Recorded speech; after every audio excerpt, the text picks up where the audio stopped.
Chers téléspectateurs de Africa TV, la CAN se tient au Cameroun avec les divers sujets qu'elle peut engendrer. Et à mi-parcours, pratiquement, ou un peu plus, puisque les premiers tours sont finis, les huitièmes de finale sont en train de se jouer. Nous avons invité le docteur Claude Bekombo pour faire une petite évaluation, pour faire un point sur la CAN. Notre objectif n'étant que de nous aider à réfléchir, tout simplement. Bonjour, docteur Claude Bekombo. Bonjour. Docteur Claude Bekombo, il y a plein de sujets qui tournent autour de la CAN.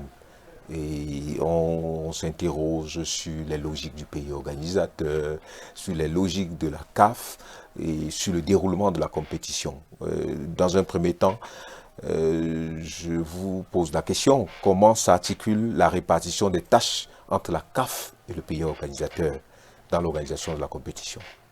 Merci pour votre question. Nous allons seulement redire ce que nous avons déjà dit dans d'autres émissions. Oui. C'est-à-dire que le principe, c'est que une compétition sportive internationale appartient à l'organisation internationale sportive qui l'organise. Donc ici, c'est la CAF qui a les droits de la Coupe d'Afrique des Nations. Donc la CAF met en place un comité d'organisation de la Coupe d'Afrique des Nations, donc un COCAN, qui en général au niveau de la CAF est géré par le secrétaire général de l'instance.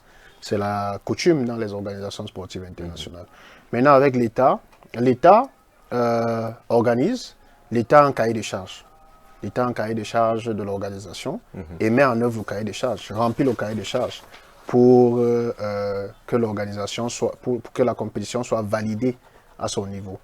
Maintenant, à partir de ce moment-là, l'État crée un comité d'organisation locale, que ce soit pour les Jeux Olympiques, que ce soit pour la Coupe du Monde ou toute compétition internationale. L'Euro, c'est exactement le même modus operandi. Oui. Il n'y a pas de modus operandi spécifique. Donc, l'État conçut des stades, remplit le cahier des charges, améliore les transports et toutes les commodités requises, sécuritaires et tout requises par le cahier des charges de l'organisation internationale et met en place un comité local d'organisation, en général que soit la fédération, soit les autorités locales peuvent décider de régler. Mais ce comité local doit faire la liaison avec le comité d'organisation de la CAF géré par le secrétaire général. Alors, toutes les questions logistiques sont gérées par ce comité local d'organisation qui renvoie un rapport régulier au comité d'organisation au niveau de la CAF qui peut soit orienter, soit demander des améliorations et ainsi de suite. Donc, à partir de là, il y a donc une relation entre le comité d'organisation de la CAF et le COCAN local avant la compétition. Pendant la compétition et après la compétition. Ça, c'est expliqué dans l'un de nos derniers films. Tout à fait. Sur le déroulement précis, qui choisit les stades, qui choisit les hôtels et qui programme les horaires de match, par exemple? C'est les points sur lesquels il y a eu quelques polémiques. Alors, les hôtels rentrent dans les standards du cahier de charges. C'est la CAF qui va demander les standards d'hôtel pour les acteurs de la compétition. Oui. Les acteurs de la compétition, entendez par acteurs les joueurs et le staff, les administratifs de la CAF, les journalistes accrédités par la CAF et les invités spéciaux de la CAF.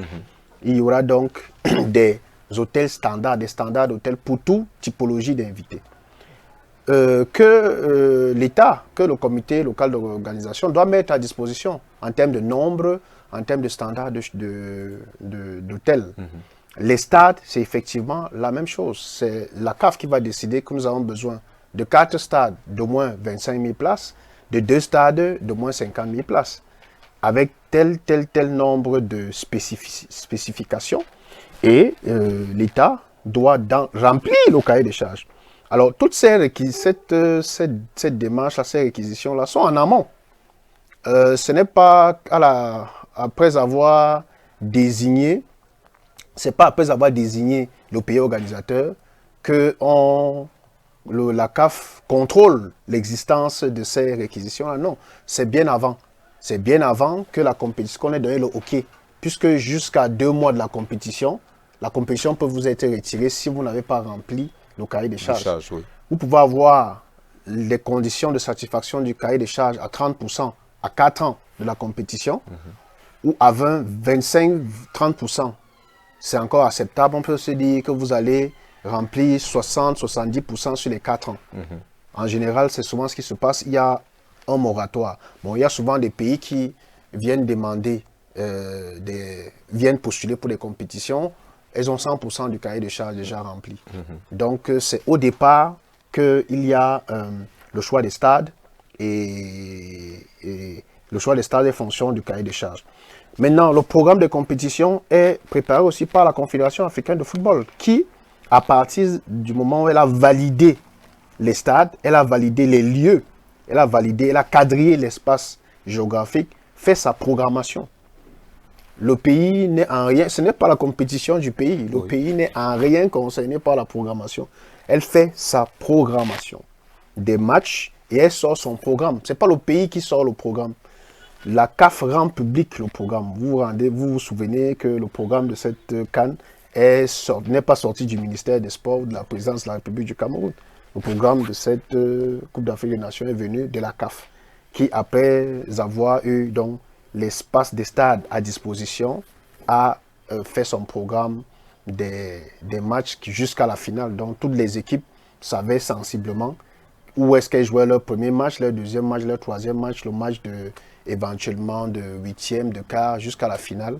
Chaque pays savait exactement quels devaient être les lieux géographiques en cas, selon différents types de positions. L'État n'a absolument rien à voir dans cette programmation-là. Docteur Club de Combo, le gardien des Comores a été testé positif au Covid. Et la règle voulait qu'il passe 48 heures d'observation. Désormais, c'est 4 jours, je crois. Est-ce que les règles est-ce qu'on peut changer les règles en cours de compétition? Bon, c'est une très bonne question. Tout dépend en droit du sport.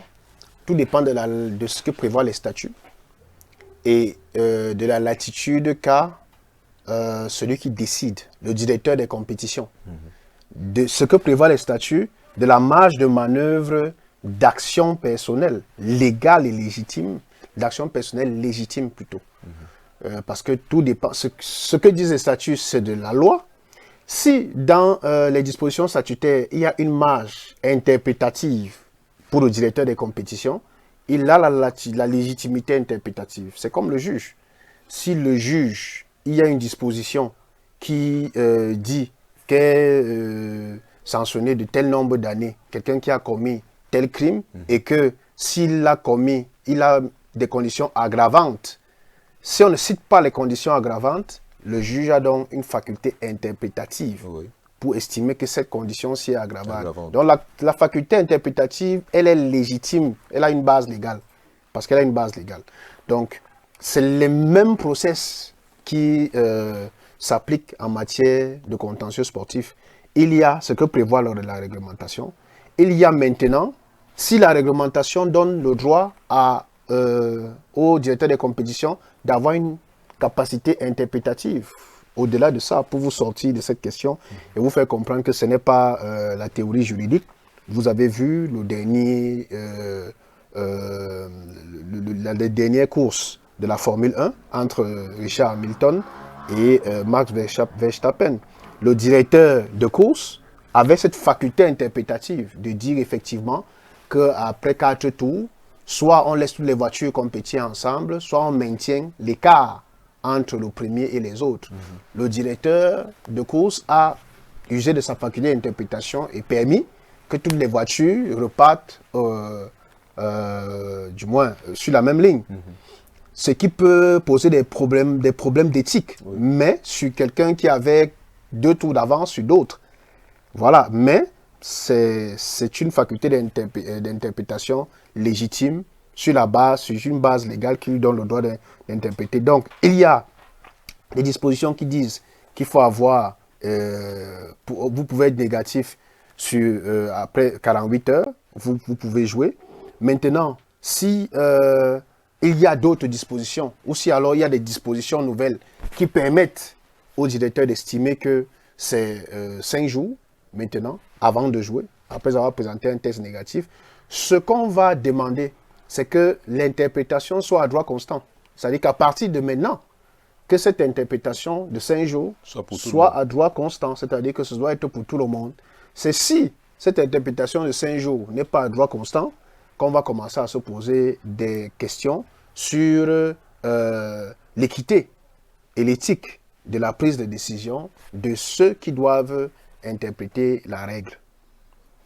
Est-ce qu'on peut contester une décision? Est-ce qu'il y a des voies de recours? Bien Est-ce qu'on sûr. peut contester? Bien sûr, c'est le propre des règlements. C'est le propre des règlements et du droit sportif.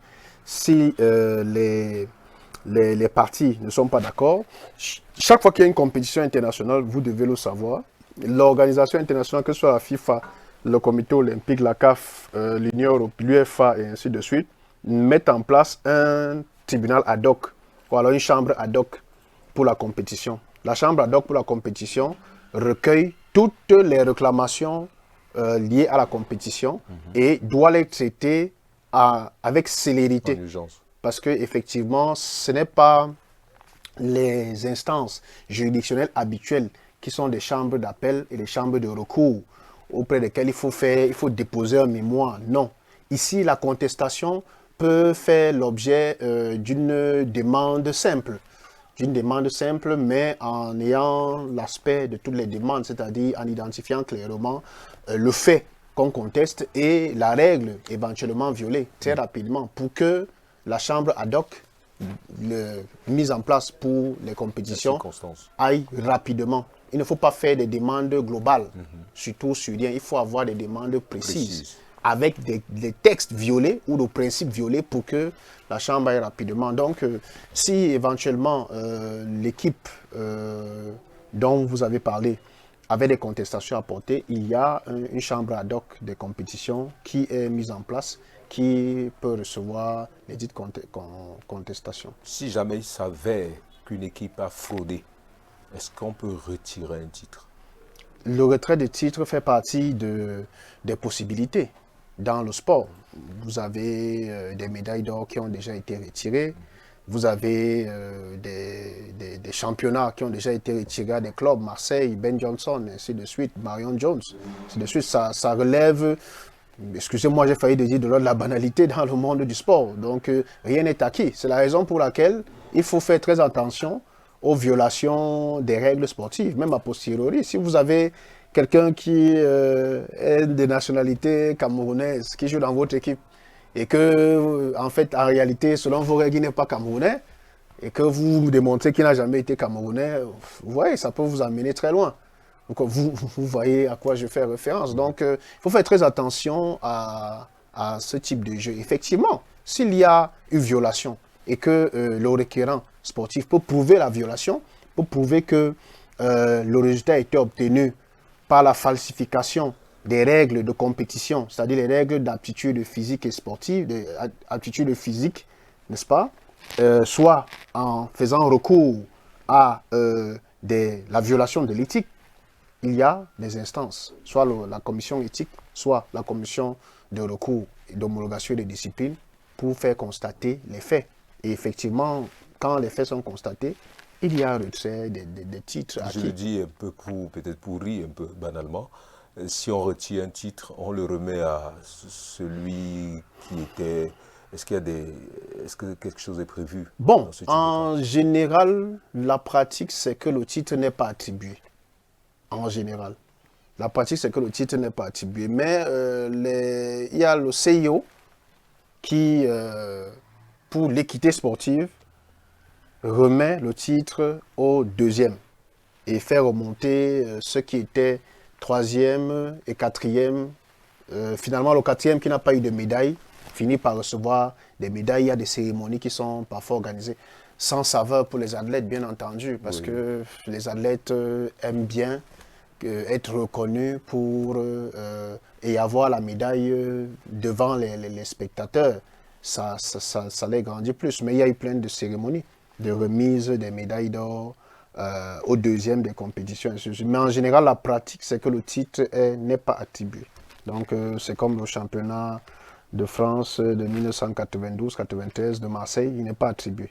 Donc, en général, on préfère ne pas attribuer, puisque logiquement, et ça relève de la logique sportive, le deuxième n'a pas nécessairement été champion. Oui. Donc, voilà, donc c'est la pratique, c'est de ne pas attribuer le titre cette année-là. C'est la pratique à la réalité. Sur les tests Covid, qui est chargé de faire les tests Covid? Il y a une agence indépendante qui a été requise par la CAF pour faire les tests Covid que la CAF reconnaît, que seule la CAF reconnaît. C'est la même agence qui a fait les tests Covid pendant l'Euro. Il faut que les choses soient bien claires. Ce n'est ni, je pense que nous avons parlé de ça lors d'une... Parce que ça revient. Ce n'est ni, le problème c'est sur la base de l'ignorance de beaucoup des acteurs. Oui. Je pense que la CAF a assez communiqué sur cette question et il faudrait qu'une bonne fois pour toutes, les acteurs acceptent la règle du jeu. Vous ne pouvez pas contester une agence, les résultats d'une agence qui n'est pas à sa première compétition. Cette agence a fait des tests Covid pendant l'Euro. Nous n'avons pas vu des contestations sur les déclarés positifs de l'Euro. Ça s'est plutôt bien passé. Alors les contestations, et ces contestations sont malsaines pour la compétitivité, parce que les contestations, et nous l'avons suivi dans des chaînes, et ce qui est, d'ailleurs c'est aussi malsain, que des chaînes qui sont censées avoir quand même une ligne éditoriale, ou alors un professionnalisme avéré, reprennent les suspicions de favoritisme entretenues par des états-majors des équipes qui doivent s'informer. Pour être poli, qui doivent s'informer. Oui. La CAF, le président de la CAF, le secrétaire général de la CAF, n'a cessé de redire. Je pense que le cas du Burkina Faso s'est passé lors du premier match, lors du match d'ouverture.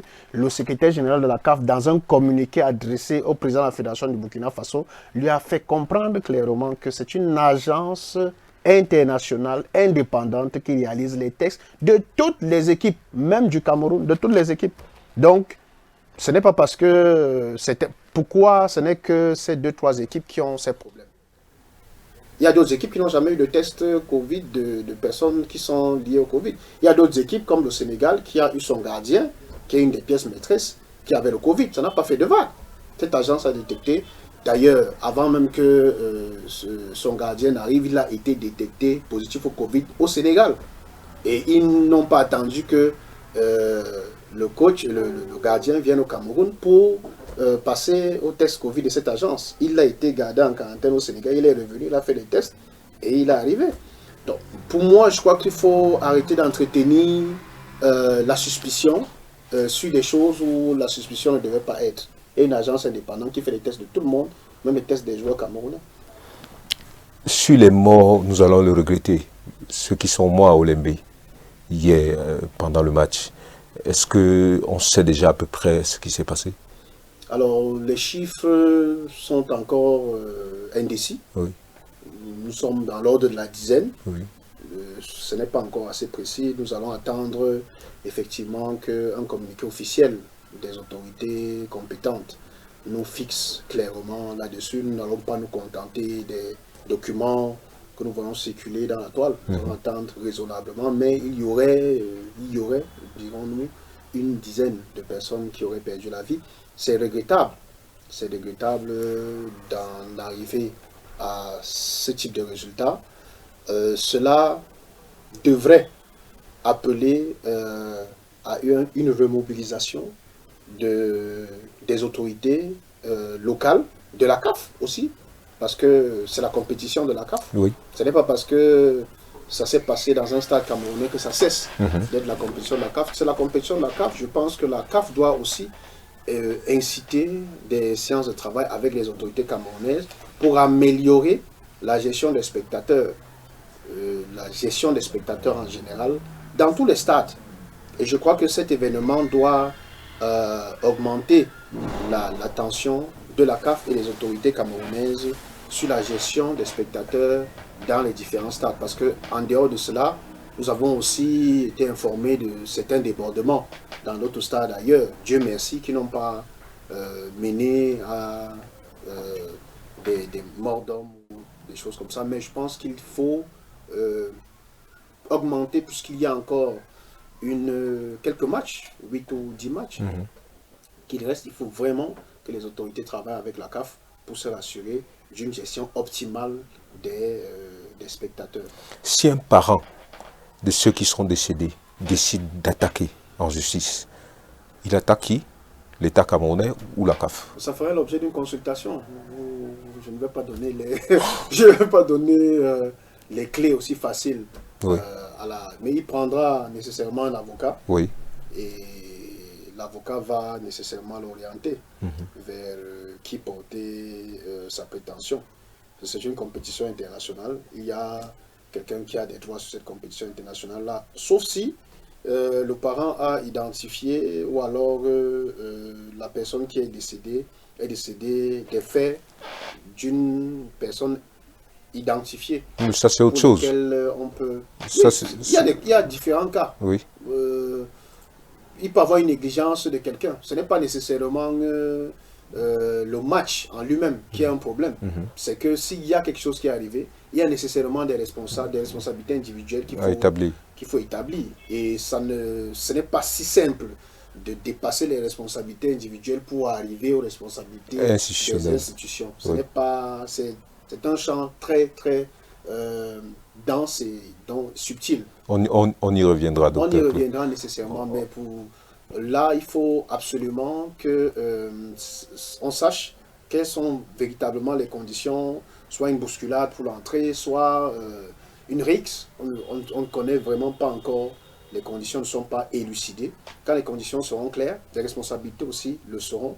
Et à partir de ce moment-là, les contentieux pourront être ouverts par ceux qui estiment qu'ils ont été lésés par des attitudes ou abusés. Voilà. Quelques leçons juridiques à tirer à ce moment à mi-parcours de la compétition? À mi-parcours de la compétition, je pense que les équipes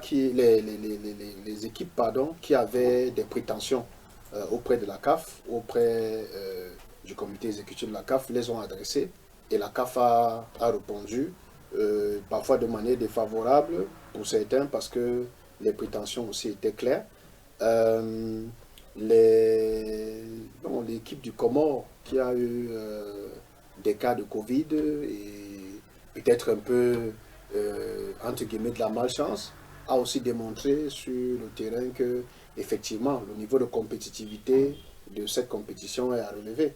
Il faut vraiment que la communauté sportive africaine en général, du football en particulier, que c'est un pays, vous avez vu l'Algérie qui est sortie du premier tour, vous voyez les difficultés du Maroc, du Sénégal, de l'Égypte. Le Ghana qui est sorti aussi. Du Ghana. Il faut qu'on intègre, et même les Camerounais, le Cameroun doivent intégrer que cette communauté du football n'est plus une communauté. La compétitivité est à un niveau acceptable pour toutes les équipes. Ce n'est plus le nom qui joue. Il faut donc ne pas cracher sur une victoire contre les Comores, sur une victoire contre l'Éthiopie ou contre Madagascar ou contre la Gambie demain. Ce sont des matchs extrêmement difficiles. Ce n'est plus l'époque où nous arrivions sur les terrains et c'était déjà fait d'avance parce que nous avions des stars. Si les stars faisaient gagner des matchs, l'Algérie serait en 8e de finale. Le Ghana ne serait jamais sorti, le Nigeria serait passé. Donc je crois que pour des leçons juridiques, on peut prendre ça comme des jurisprudences, que effectivement rien ne sera facile. Il ne sert à rien d'estimer que un match est gagné d'avance. Aucun match ne sera gagné d'avance. Tous les matchs se joueront sur le terrain et il faut que les Camerounais intègrent dans la rigueur qu'ils ont de traiter leur équipe nationale, que les Camerounais intègrent cette donnée un peu parce que le chauvinisme c'est bien, mais la réalité du terrain est plutôt autre chose. Merci infiniment, Dr Club de Congo. Je vous en prie. Merci d'être venu échanger avec nos téléspectateurs sur une autre évaluation de la CAN Total 2021, en espérant vous retrouver très très bientôt sur nos antennes. Je vous en prie. À très bientôt sur Africa TV. N'oubliez pas de vous abonner parce que l'Afrique attend vos abonnements pour gagner. Merci.